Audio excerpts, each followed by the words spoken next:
Hi everyone, my name is Lara Rall and I'm with WWF South Africa's Khetha program that's supported by the United States Agency for International Development. And welcome to the Greater Kruger. We're here outside our office in White River, South Africa, that's only about 28 kilometers from the Numbi Gate of the Kruger National Park. The Kruger National Park, I'm sure you've heard of before, or you've actually visited it before. It is very well known for its iconic Big Five species, the amazing bird species, especially in the northern parts of the Kruger, its cultural and geological wonders, and the changing landscapes as you drive from south to north and from west to east. The Kruger National Park is a big place. It's actually just a little bit smaller than the whole of Belgium. So it's a big place. Unfortunately, the Kruger National Park has also become known as the place that's been the worst hit by rhino poaching that's driven by wildlife criminal syndicates. The Khetha program is working with government and non-government organizations, institutions in South Africa and in Mozambique to address the impact of illegal wildlife trade on elephant and rhino species, as well as the people that live in our program area. So our program area includes the Greater Kruger, that is the Kruger National Park and all the adjacent private, communal and state protected areas, as well as numerous commercial farms, communal farms, and the 2 million people that live in this area, in cities and towns and villages, some very, very rural and other areas peri-urban to urban areas. Our program area also includes the Limpopo National Park on the eastern boundary of the Kruger National Park. That's in Mozambique. South of that is the Greater Limpopo Conservancy, where we also have protected areas. And of course, we have people that are living in villages and towns inside and outside protected areas in Mozambique. And in Mozambique, that's where we work very closely with our partners, WWF Mozambique. So the Khetha program has 3 focus areas. One is we are finding and testing innovative approaches to build relationships between communities who live on the boundaries of protected areas with wildlife and with protected areas. Secondly, we're also working with the governments of South Africa and Mozambique to improve their ability to detect, to prevent, to investigate and to prosecute wildlife crime. And then thirdly, we're also working with our partners to improve collaboration between institutions that address illegal wildlife trade, and we're also working to improve the communications around illegal wildlife trade. So today we will only be able to show you a snapshot of the Greater Kruger, but hopefully we can show you a side of Kruger that you are perhaps not too familiar with. We will be meeting with some of our beneficiaries, our partners, our staff, to talk about the work that's happening in this landscape to address illegal wildlife trade. First up, we'll meet with Linda from the Jeff 6 program, who's working to also improve the ability of communities to participate in projects that address illegal wildlife trade. So let's get going.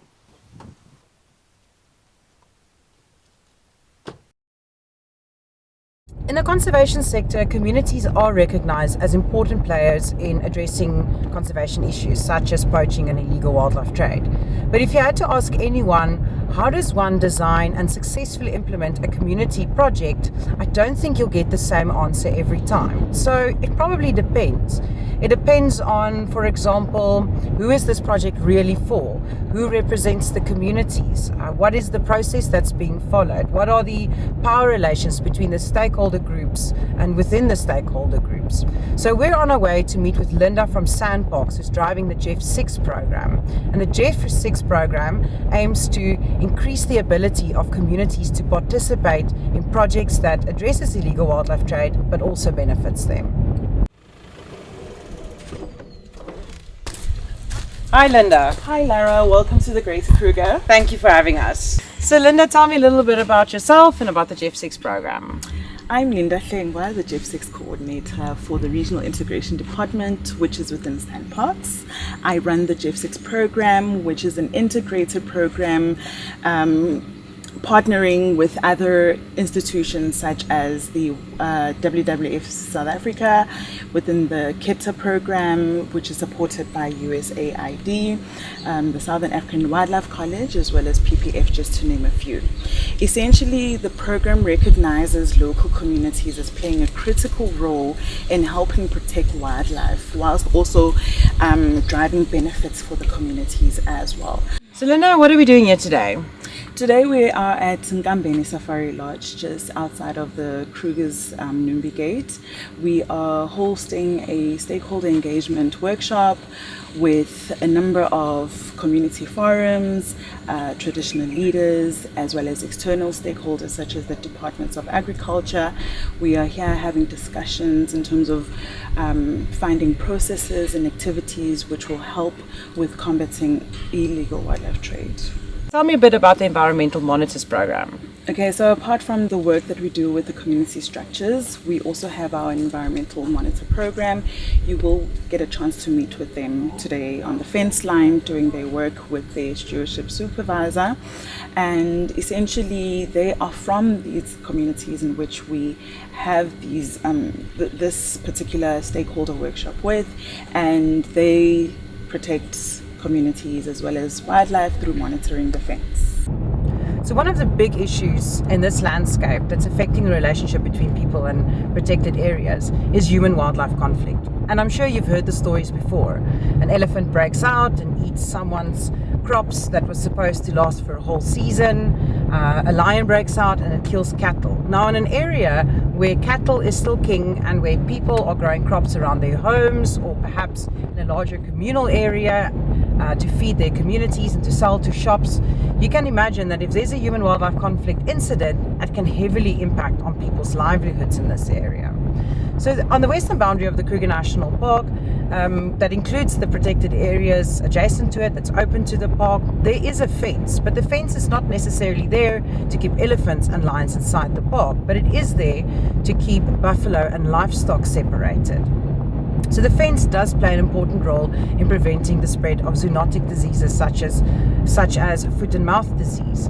You can just imagine that if there is an outbreak of foot and mouth disease in this area, it can heavily impact again on the livelihoods of our cattle farmers. So we're about to go and meet environmental monitors from SANParks that is patrolling the fence every single day to ensure that the fence is intact and that any incidents of human-wildlife conflict is reported.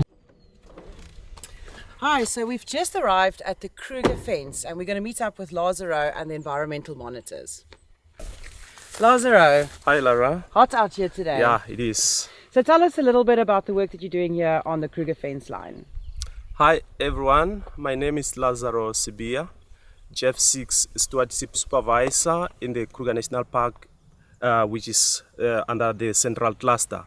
So one of my responsibilities is to support the environmental monitors on a daily basis of what they do on the fence, because they are actually patrolling the fence on a daily basis. So ever since I started working, I have learned that these fence serve as the backbone of the Kruger National Park. It plays a big role in terms of protecting the park and also the adjacent communities by separating wildlife from livestock, and by so doing it's actually preventing transmittable diseases from the park to the communal land. So we do come up with interventions to ensure that the fence is in good condition and the wildlife is inside and the cattle is outside. But our interventions were supposed to be in two approaches. So it's only one approach that is active for now, whereby we react on incidents like fence cut, like poisoning, like poaching, like fence material theft. Sometimes we report to the relevant partners if we cannot fix the problem. But if we can, we try by all means to fix the problem. And that does not necessarily stop it from happening again. Hence, I consider this approach as a short-term solution. Then there is this approach which is upcoming. I'm trying to implement with the local leadership, which is proactive approach. And I believe it is going to lead to long-term solution to the issues that we are encountering on the fence. So this is when we will be engaging with the local leadership, the traditional authorities, giving them feedback on what is happening on the fence, sharing information, for instance, of vacancies that are there in the Kruger National Park, so that they feel ownership of the park. And by so doing, they'll be able to support us in solving the problems that we encounter on a daily basis. So now I would like to introduce you to the EMs that I work with on a daily basis. On my left, we have Mpo, and we have Ntokozo and Lineth. Hi, my name is Mpho Fagute, environmental monitor here at Kruger National Park, Western Boundary. You can meet my colleagues. Today I'm with Togozo and Lynette. As we begin, we are going to take you on a walk on our daily patrols. Every day we take a 10-kilometer walk patrolling the fence. Our daily activities usually include fence monitoring patrols. We also do fence maintenance on the fence. Whenever we come across these incidents like face cuts on the fence, we usually take pictures from the CIMO app. The CIMO app has helped us improve in the way of how we report incidents, how we check the coordinates of where we have found the damages and where we have fixed the fence. During our previous patrols in this area, we had a lion encounter. Thanks to the park, from the support that we're getting and the trainings that we have received, we were able to react and behave in the situation where we had an encounter with the lion. As a follow-up, we reported the matter to the ranger service and they came to our rescue. We managed to pinpoint the location of the lion and returned it back safely to the park. Faranani, hello. Paranani, hello. It's Lara from WWF calling from White River. How are you? I'm very well, thanks. How are you, Lara? I am very well, thank you. Where are you? I'm currently at Awerani Lodge here. We have a delegation from the World Bank and Pegasus. They are doing a site visit in the area. Well, thank you for taking a few minutes to quickly talk to me about your work. Maybe please switch on your camera and just tell me a little bit about your work as a community liaison officer. Sure, I'll do that just now, Lara. Good day, everyone. My name is Faranani Larumbe, the Community Liaison Officer for WWF Khetha project funded by the USAID. I'm seconded to St. Parks Kruger National Park. I'm based in the Makuya node of the Khetha Innovation Node. Today we are at Awerani Lodge. We are hosting a delegation coming from the World Bank and Pegasus. They are visiting the area in the Pafurisingwe node of the GLTFC, which is the Greater Limpopo Transfrontier Conservation Area.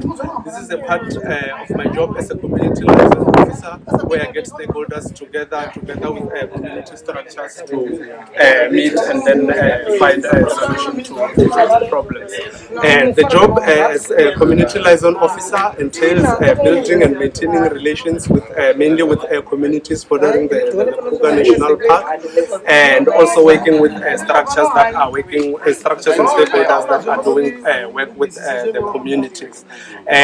Part of the work that I've recently been involved in was work with traditional healers in the Makuya area, where we were distributed masks, sanitizers, and COVID equipment and information as they were exposed to COVID as they treat their patients.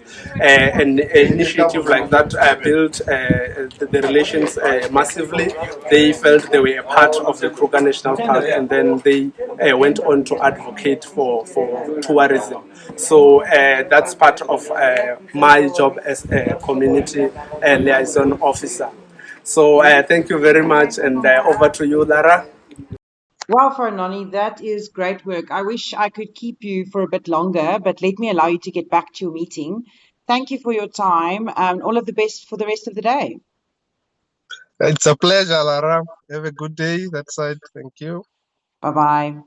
Bye. Law enforcement still plays an important role in addressing the illegal wildlife trade.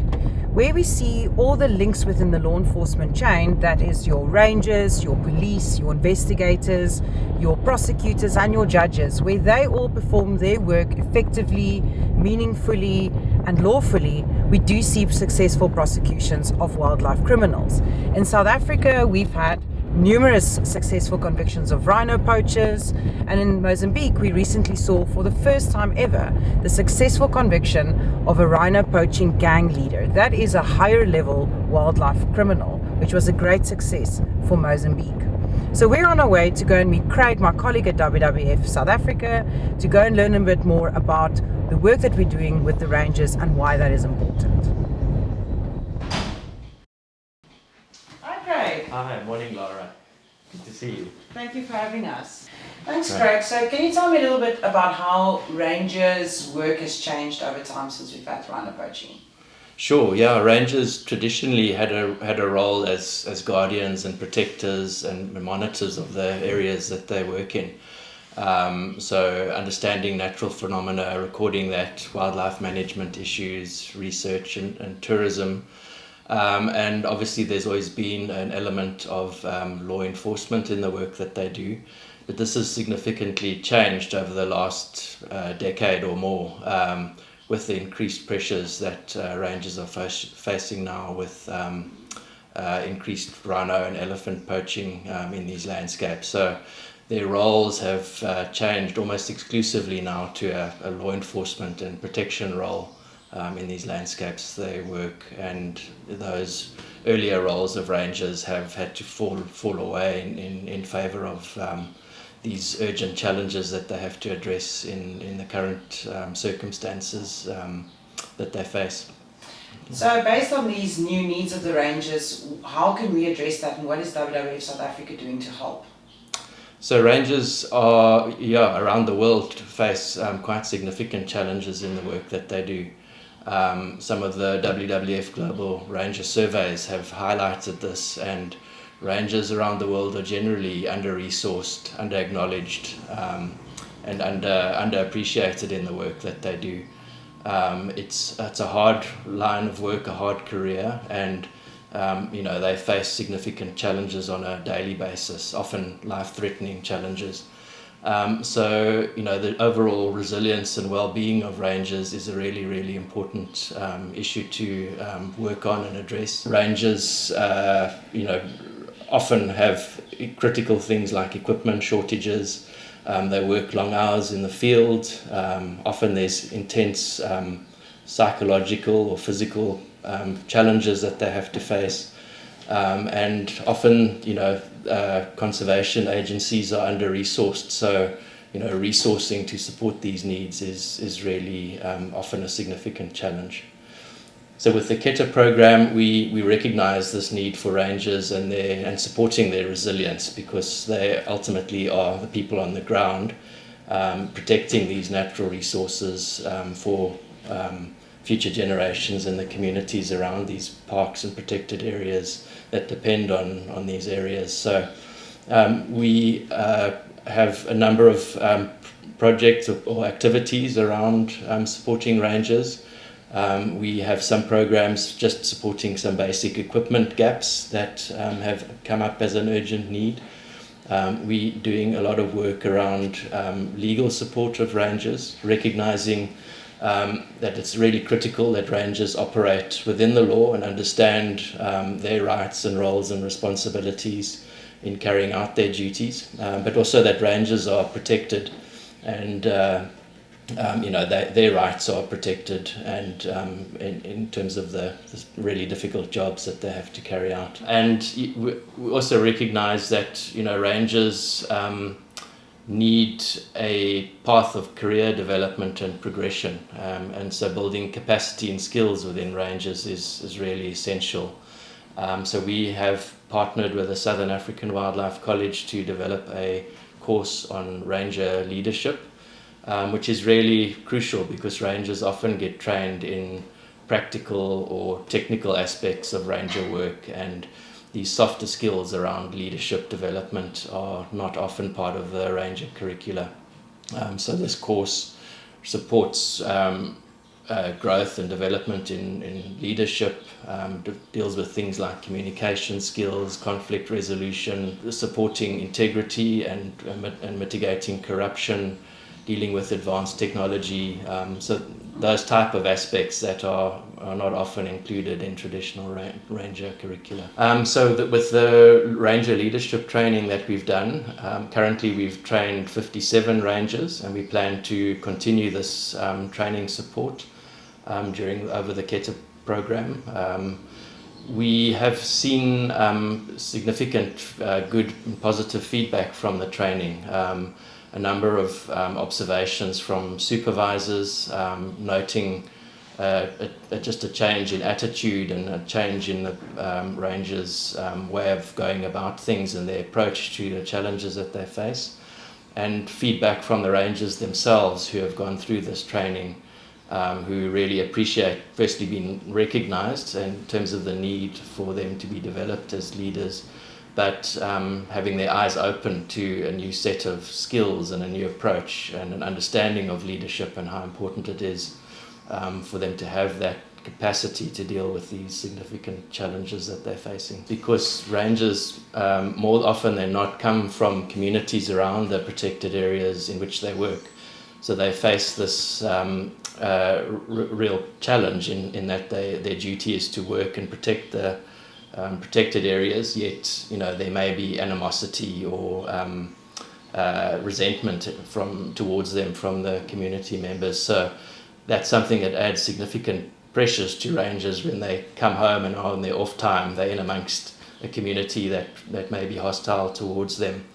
But ultimately, a ranger's role is obviously protecting the environment, but also, protecting and guarding the rights of the people around these parks and the resources that they depend on.